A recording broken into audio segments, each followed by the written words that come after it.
নমস্কার কৃষক বন্ধুরা, আজকে আমি বলবো আপনারা বেগুনের ডগা ছিদ্রকারী পোকা কিভাবে তাড়াবেন এবং এর থেকে কিভাবে আপনাদের বেগুন ক্ষেতটিকে রক্ষা করবেন সে সম্পর্কে।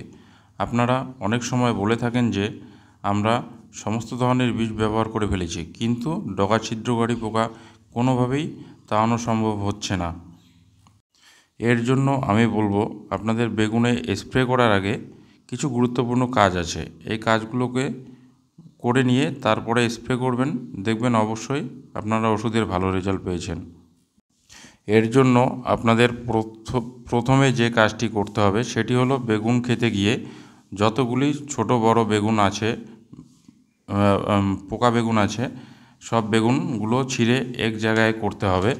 এরপর যতগুলি ডগায় পোকা আছে সেই ডগাগুলিকে ছিঁড়ে সেই বেগুনের উপর রেখে দিতে হবে।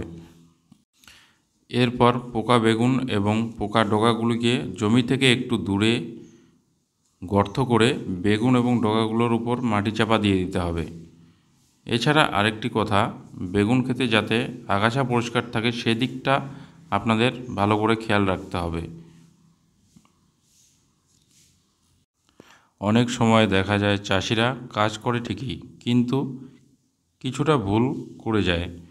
যেমন পোকা বেগুন বা ছিদ্র ডগাগুলো ভালো করে পরিষ্কার করে না।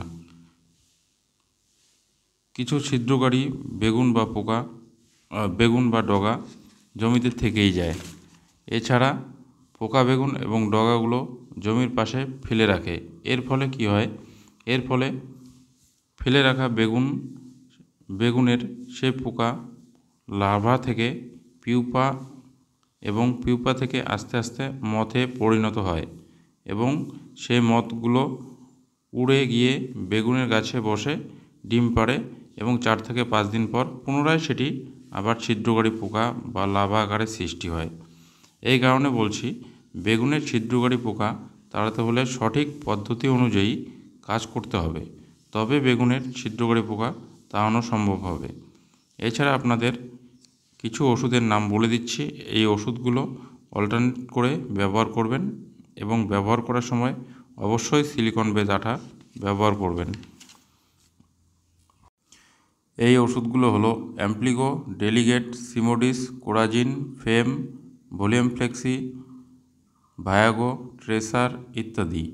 এই ওষুধগুলো আপনারা ব্যবহার করবেন, দেখবেন ভালো রেজাল্ট হয়েছে। তবে আরেকটি কথা আমি আপনাদের বলছি, সেটি হলো টেম্পারেচার যদি 30 থেকে 35 ডিগ্রি সেলসিয়াসের মধ্যে হয় তাহলে আপনারা ওষুধের রেজাল্ট ভালো পেয়ে যাবেন, এবং যদি সেটি 35 থেকে 42-এর মধ্যে হয় তাহলে রেজাল্ট একটু কম আসবে। এছাড়া আরেকটি বিষয়, আপনারা যদি টেম্পারেচার হাই থাকে তাহলে আপনারা ফ্রিজের ঠান্ডা জল স্প্রের ক্ষেত্রে ব্যবহার করতে পারেন, এতেও ভালো রেজাল্ট আসবে। ধন্যবাদ।